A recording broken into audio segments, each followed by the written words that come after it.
അസ്സലാമു അലൈക്കും. അബ്ദുള്ള കാസോട.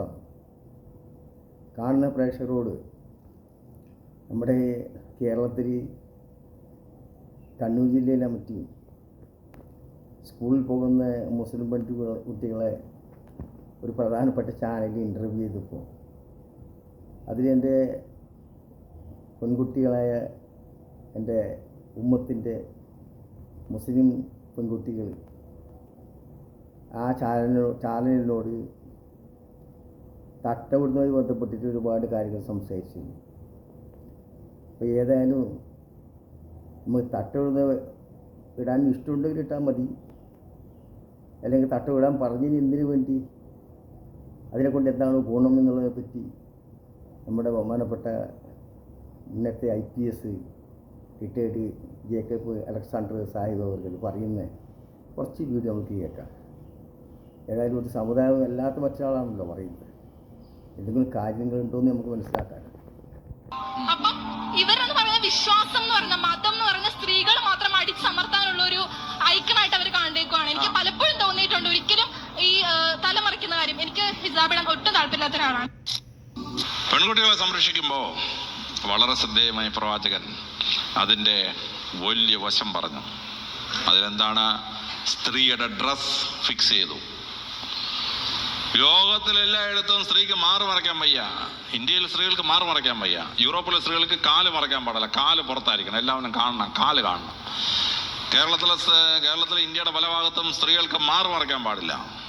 പരിശുദ്ധ പ്രവാചകൻ പറഞ്ഞു, സ്ത്രീയെ അവളുടെ പ്രൈവസി കംപ്ലീറ്റ് സംരക്ഷിക്കുന്ന രീതിയിൽ പർദ്ദയ്ക്കകത്ത് വേഷം ധരിപ്പിക്കുക. അതുകൊണ്ട് എന്തുപറ്റി? പരിപൂർണമായ വേഷം, പ്രൈവസി കവർ ചെയ്യാൻ ലോകത്തിൽ ആദ്യം സാധിച്ചത് ഇസ്ലാമിലെ സ്ത്രീകൾക്ക് മാത്രമാണ്. കേരളത്തിൽ കഴിഞ്ഞ 150 വർഷമായിട്ട് സ്ത്രീകൾ മാറുമറയ്ക്കാൻ നടന്നു. പക്ഷെ മറ്റുള്ള സമുദായത്തിലെ സ്ത്രീകൾ മാറുമറയ്ക്കാൻ നടന്നപ്പോഴും കേരളത്തിൽ മറച്ചുകൊണ്ട് നടന്നത് മുസ്ലിം സ്ത്രീ മാത്രമേ ഉള്ളൂ. ഒരു രാജാവ് തടഞ്ഞില്ല. ബാക്കിയുള്ള സ്ത്രീകളെല്ലാം മാറുമറയ്ക്കാൻ നടക്കുന്നു. ഇസ്ലാമിലെ സ്ത്രീകൾ മാത്രം മറച്ചുകൊണ്ട് ശരീരം മുഴുവൻ മറച്ചുകൊണ്ട് നടക്കുകയാണ്. പ്രൈവസി സംരക്ഷിച്ചുകൊണ്ടുള്ള വേഷം ലോകത്തിൽ ആദ്യം സ്ത്രീകൾ കൊടുത്തത് പരിശുദ്ധ പ്രവാചകനാണ്. പ്രൈവസി കംപ്ലീറ്റ് സംരക്ഷിക്കാൻ പറ്റി. കേരളത്തിലെ സ്ത്രീകൾ മാറുമറയ്ക്കാൻ നടന്നു. അവസാനം ശ്രീനാരായണ ഗുരുവും അയ്യങ്കാളി എല്ലാം കൂടി വളരെ ബന്ധപ്പെട്ട് സ്ത്രീയുടെ മറച്ചു കൊടുത്തു. സ്ത്രീയുടെ മറച്ചു കൊടുത്തപ്പോൾ തന്നെ സ്ത്രീകൾ എന്ത് ചെയ്യുന്നത്? പുറകുവശം കീറി കീപ്പോട്ടാക്കി. ബ്ലൗസിന്റെ താഴെ ഒരു വള്ളി മാത്രമേ ഉള്ളൂ, പുറകുവശം മുഴുവൻ എക്സ്പോസ്റ്റ്. ചേടാ, കഷ്ടപ്പെട്ട് 100 കൊല്ലം കൊണ്ട് മറച്ചു കൊടുത്തപ്പോൾ സ്ത്രീകൾ ബ്ലൗസ് എല്ലാം കൂടെ പുറകുവശത്ത് വലിച്ചു കീറി പുറകുവശം എല്ലാം പുറത്താക്കി. ഇസ്ലാമിലുണ്ടല്ലോ അന്ത പണി നടക്കുകയില്ല. പുറകുവശം കീറാനൊന്നും പറ്റിയില്ല, മുൻവശം കീറാനും പറ്റിയില്ല. ശരീരം മുഴുവൻ മറച്ചുകൊണ്ട് നടക്കാൻ പറ്റി. അങ്ങനെ ശരീരം മുഴുവൻ മറക്കാൻ ശ്രമിച്ച ബന്ധുണ്ടായി. സ്ത്രീകൾക്കെതിരെയുള്ള അക്രമങ്ങൾ നിന്നു. ലോകത്തിലെല്ലായിടത്തും മൊളസ്റ്റേഷൻ ഉണ്ട്. സ്ത്രീകളിങ്ങനെ പുറവശവും മുൻവശമൊക്കെ തുറന്നു നടക്കും. കാണുന്ന പുരുഷന്മാർ കയറിയൊന്നും അള്ളും. ഇസ്ലാം സ്ത്രീയുടെ ഏത് വശം കാണാൻ പറ്റുമോ? ഒന്നും കാണാൻ പറ്റില്ല. അപ്പോൾ അള്ളാൻ പറ്റുമോ? മാന്താൻ പറ്റുമോ? മാന്തിയാലും തുണിയുടെ പുറത്തല്ലേ മാന്താൻ പറ്റുമോ? ശരീരത്തിൽ തൊടാൻ പറ്റുമോ? ശരീരത്തിൽ തൊടാൻ പറ്റിയല്ല. ശരീരം കംപ്ലീറ്റ്ലി പ്രൊട്ടക്റ്റഡ് ആണ്. അതുകൊണ്ട് മൊളസ്റ്റേഷൻ എന്നൊരു ക്രൈം ഇസ്ലാമിക രാജ്യങ്ങളൊന്നുമില്ല. മറ്റെല്ലാ രാജ്യങ്ങളിലും ബലാത്സംഗം നടക്കും, ഭയങ്കര ബലാത്സംഗം. ഇസ്ലാമിക രാജ്യത്ത് എന്താ ബലാത്സംഗം നടക്കാത്ത? ഉന്നാവോ ബലാത്സംഗം നടത്തി സ്ത്രീയെ കത്തിക്കുകയാണ്. ഹൈദരാബാദിൽ ബലാത്സംഗം നടത്തി സ്ത്രീയെ കൊന്നു, കത്തിച്ചു. അറബി ദേശത്ത് എവിടെയെങ്കിലും സ്ത്രീയെ ബലാത്സംഗം ചെയ്ത് കത്തിക്കുമോ? ഏതെങ്കിലും ഇസ്ലാമിക രാജ്യത്ത് പറ്റുമോ? പറ്റിയല്ല. കാരണം സ്ത്രീയെ തൊട്ട് കളിച്ചാൽ അവനെ പരസ്യമായിട്ട് കൊണ്ടുവന്ന് മുണ്ടുരിഞ്ഞ് നിർത്തി 50 അടിയും കൊടുത്തിട്ട് അവൻ്റെ ലിംഗം ഛേദിച്ച ശേഷം അവനെ തൂക്കിലേറ്റും. അതറിയാവുന്നതുകൊണ്ട് സ്ത്രീയെ തൊടുകയില്ല. ഇസ്ലാമിക രാജ്യങ്ങളാണ് സ്ത്രീകൾ ഏറ്റവും പ്രൊട്ടക്റ്റഡ് ആയത്. വേറെ എല്ലാ രാജ്യങ്ങളിലും ബലാത്സംഗം നടക്കും, സ്ത്രീ കൊലപാതകം നടക്കും. ഇസ്ലാമിക രാജ്യം നടക്കുകയില്ല. ഏറ്റവും കുറച്ച് ബലാത്സംഗം നടക്കുന്ന രാജ്യം, ഏറ്റവും കുറച്ച് മൊളസ്റ്റേഷൻ നടക്കുന്ന രാജ്യം ഇസ്ലാമിക രാജ്യങ്ങളാണ്. കംപ്ലീറ്റ്ലി പ്രൊട്ടക്റ്റഡ് ആണ്. സ്ത്രീകൾ ഏറ്റവും കൂടുതൽ പ്രൊട്ടക്റ്റഡ് ആണ്. അത് പ്രവാചകൻ ഉണ്ടാക്കിയ അതിശക്തമായ വേഷവിധാനവും ജീവിതചര്യയിൽ ഉണ്ടാക്കിയ മാറ്റങ്ങളുമാണ് സ്ത്രീയെ സംരക്ഷിച്ചത്. ബലാത്സംഗത്തിൽ നിന്നും ഇതിൽ നിന്നും രക്ഷിച്ചു. രാജ്യങ്ങളിൽ പ്രവാചകൻ വരുന്നതിന് മുമ്പ് പെൺകുട്ടി ഉണ്ടായാലേ മരുഭൂമി കൊണ്ട് കുഴിച്ചിടുമായിരുന്നു. ബദർ യുദ്ധവും ഉഹൂദ് യുദ്ധവും കൂടെ കഴിഞ്ഞപ്പോഴത്തോടു കൂടി പുരുഷന്മാരുടെ എണ്ണം കുറവും സ്ത്രീകളുടെ എണ്ണം വളരെ കൂടുതലായി.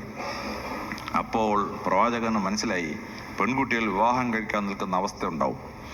അങ്ങനെ അവസ്ഥ ഉണ്ടായിക്കഴിഞ്ഞാൽ രാജ്യത്ത് അരാജകത്വം ഉണ്ടാവും, ലൈംഗികമായ അരാജകത്വങ്ങളും വേശ്യാവൃത്തിയും ഉണ്ടാവും. അപ്പോൾ അത് തടയണ്ടേ?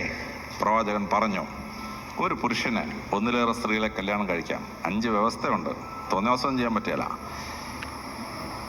അങ്ങനെ 5 വ്യവസ്ഥ വെച്ച ശേഷം ഒന്നിലേറെ സ്ത്രീകളെ വിവാഹം കഴിക്കാൻ സമ്മതിച്ചെങ്കിലും പ്രവാചകൻ, എൻ്റെ കയ്യിലിരിക്കുന്ന പരിശുദ്ധ ഖുർആന്റെ 4-ാമത്തെ ചാപ്റ്ററിന്റെ 4-ാമത്തെ ശ്ലോകം, ഒന്നിലേറെ ഭാര്യമാരുണ്ടെങ്കിൽ എല്ലാ സ്ത്രീകളോടും തുല്യ സ്നേഹം പ്രകടിപ്പിച്ചിരിക്കണം. അങ്ങനെ ഒന്നിലേറെ സ്ത്രീകളോട് തുല്യ സ്നേഹം പ്രകടിപ്പിക്കാൻ പുരുഷന് അസാധ്യമായതിനാൽ ഏക ഭാര്യയാണ് ഉത്തമം. ഏക ഭാര്യയാണ് ഉത്തമം. ഇതാണ് പരിശുദ്ധ ഖുർആൻ പറയുന്നത്. ഏക ഭാര്യയാണ് ഉത്തമം. ആ ഏക ഭാര്യയാണ് ഉത്തമം എന്ന് പറയുന്ന നീതിശാസ്ത്രം, ആ നീതിശാസ്ത്രമാണ് ഇസ്ലാമിലെ സ്ത്രീകളെ രക്ഷിച്ചത്. ഇപ്പൊ കേരളത്തിൽ കണ്ടോളൂ, 1000 പുരുഷന്മാർക്ക് 1058 സ്ത്രീകളാണ് കേരളത്തിൽ. ഹിന്ദു മതത്തിലും ക്രിസ്തു മതത്തിലും 1000 പുരുഷന്മാർ 1000 സ്ത്രീകളെ കല്യാണം കഴിച്ചു. 58 സ്ത്രീകൾ എക്സസ് ആണ്. 58 സ്ത്രീകൾക്ക് ഭർത്താക്കന്മാരില്ല, 1000 പുരുഷന്മാരില്ല. ആ 58 സ്ത്രീകൾ എക്സസ് ആയത് കാരണം ഹിന്ദു മതത്തിലും ക്രിസ്തു മതത്തിലും സ്ത്രീകളുടെ വിവാഹപ്രായം പതുക്കെ 21, 22, 24, 26 ഇപ്പൊ കേരളത്തിലെ ക്രിസ്ത്യാനികൾക്ക് മിക്കവാറും 26, 27 വയസ്സായിട്ടേ കല്യാണം നടക്കുള്ളൂ. കാരണം 1000 പുരുഷന്മാർക്ക് 1058 സ്ത്രീകൾ ഉള്ളത് കൊണ്ട് 1000 പുരുഷന്മാർ 1000 സ്ത്രീകളെ കെട്ടിക്കഴിഞ്ഞാൽ 58 എക്സസ് ആണ്. പക്ഷെ കേരളത്തിലെ ഇസ്ലാമിലെ സ്ത്രീകൾക്ക് ആ പ്രശ്നമില്ല. ഒന്നിലേറെ സ്ത്രീകളെ ഭർത്താക്കങ്ങൾ കല്യാണം കഴിക്കുന്ന പുരുഷന്മാരുണ്ട്, പണമുള്ള പുരുഷന്മാർ. അവരാ 58 എക്സസിനെ അബ്സോർവ് ചെയ്തു.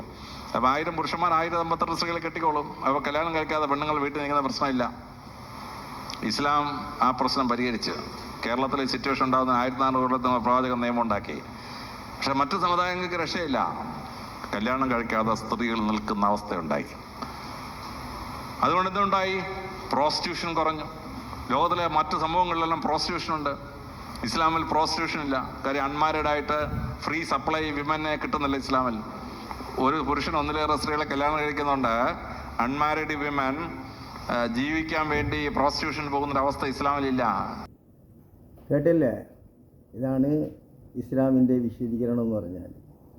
മകളൊന്ന് മനസ്സിലാക്കിയ പോലെയൊന്നല്ല. കാരണം ഇതൊന്നും ഈ പെൺകുട്ടികളെ തെറ്റൊന്നുമല്ല. ഇസ്ലാമിനെ മനസ്സിലാക്കി കൊടുക്കാൻ ഉപ്പയ്ക്കും ഉമ്മയ്ക്ക് അവകാശവും അധികാരമൊക്കെ ഉണ്ട് ഇസ്ലാമിൽ. എന്നാലേ അവനെയൊക്കെ മുസ്ലിം എന്ന് പറയാൻ പറ്റൂ. പക്ഷേ ഇത് മക്കളെ ഇങ്ങനെ ഊരി വിട്ടിട്ട് അതിന് ഇസ്ലാമിനെ വിമർശിക്കാൻ നടന്നാൽ ഇതുവരെയും കുറ്റങ്ങളൊന്നുമല്ല. ഇസ്ലാമിനെ പഠിക്കാത്തത് കൊണ്ടാണ്. മനസ്സിലാക്കാൻ സാഹചര്യം ഉണ്ടെങ്കിലും ഈമാനുണ്ടെങ്കിലും ഇസ്ലാമിനെ പഠിക്കാൻ ഇതിൽ കൂടുതലൊന്നും ആവശ്യമില്ല. എനിക്ക് തട്ടുവിടാൻ ഇഷ്ടമില്ലെങ്കിൽ, ഇനി സഡിയിടാൻ ഇഷ്ടമില്ലെങ്കിൽ എല്ലാം കഴിച്ച് നടന്നു. മുസ്ലിം അതൊരു പ്രശ്നമൊന്നുമല്ല. പക്ഷേ ദീനിൻ്റെ കാര്യങ്ങൾ പറയുമ്പോൾ, അങ്ങനെ വിമർശിച്ച് പറയുമ്പോൾ, നിന്നോട് പറയാൻ വേറെ ഇതിൽ കവിഞ്ഞൊന്നും നമുക്ക് കാണുന്നില്ല. അത്രയേ പറയാനുള്ളൂ. ഇനിയെങ്കിലും ഇസ്ലാമിനെ മനസ്സിലാക്കാൻ ശ്രമിക്കുക. അല്ലെങ്കിൽ നിൻ്റെ ഇഷ്ടത്തിന് ഇനി എല്ലാം ഉരിഞ്ഞ് ചാടിയിട്ട് ജീവിക്കുക. അതിക്ക് നിൻ്റെ സ്വാതന്ത്ര്യം ഇസ്ലാമിന് തന്നിട്ടുണ്ട്. അതാണ് ഖുർആനിൽ പറഞ്ഞത്, ലക്കും ദീനിക്കും വലിയ ദീൻ, എനിക്ക് നിൻ്റെ വഴി എനക്കെൻ്റെ വഴി. ആരോട് നിർബന്ധിക്കുന്നൊന്നുമില്ല. പക്ഷേ ഇസ്ലാമിൽ സ്ത്രീകൾക്ക് കൊടുത്ത സംരക്ഷണമാണ് ഈ അലക്സാണ്ടർ ജാക്കബ് സാർ പറഞ്ഞത്. ഇതിൽ കൂടുതലിന് ബുദ്ധിയുള്ളവർക്ക് മനസ്സിലാക്കാൻ ഒന്നിൻ്റെ വിശദീകരണം ആവശ്യമില്ല. ഏതായാലും നിന്നൊക്കെ മുതലെടുക്കുന്നതായിരുന്നു ഞങ്ങൾക്ക് വല്ലപോലെ അറിയാം. എനിക്കൊന്നേ പറയാനുണ്ടു, ഈ മുസ്ലിം പെൺകുട്ടികളെ വെച്ചുകൊണ്ട് പറയുന്നില്ലേ, അവരോട് നമുക്ക് പറയാനുള്ളത്, ഒരു ഹിന്ദു സ്ത്രീകളെ വിളിച്ചിട്ട് ഹിന്ദുവിൻ്റെ ആചാരത്തിനെ പറ്റിയിട്ട് എന്തെങ്കിലും വിമർശിക്കാൻ ഇവർക്ക് ധൈര്യമുണ്ടോ? അല്ലെങ്കിൽ ഒരു ക്രിസ്ത്യൻസിൻ്റെ വിശ്വാസത്തിനെ പറ്റിയിട്ട് 2 പെൺകുട്ടികൾ വിളിച്ചിട്ട് ഇതുപോലെ എന്തെങ്കിലും ഓരോ കാര്യങ്ങൾ ചോദിച്ചിട്ട് ക്വസ്റ്റ്യൻ ഇട്ട് ചോദിച്ചിട്ട് ഉത്തരം പിടിക്കാൻ പറ്റുമോ? ആണത്തം കാണിക്കോടോ? അല്ലാതെ കണ്ട് ഈ ഇസ്ലാമിനെ പരിഹരിച്ചുകൊണ്ട് ഇസ്ലാമിൻ്റെ കാഷ്ടം തിന്നാൻ വേണ്ടി നടക്കുന്ന ഒരുപാട് ആളുകളുണ്ട്. നമുക്ക് അതേ പറയാനുള്ളൂ, നിങ്ങൾക്കൊക്കെ ഇസ്ലാമിൻ്റെ കാഷ്ടം തിന്നാതെ കണ്ട് ജീവിക്കാൻ പറ്റില്ല. തെറ്റുവിട്ടുണ്ടെങ്കിൽ ക്ഷമിക്കണം. എല്ലാവരും ഷെയർ ചെയ്യുക, സബ്സ്ക്രൈബ് ചെയ്യുക. അടുത്ത വീഡിയോയിൽ കാണുന്നവർക്ക് എല്ലാവർക്കും അസ്സലാമു അലൈക്കും. ജയ് ഹിന്ദ്.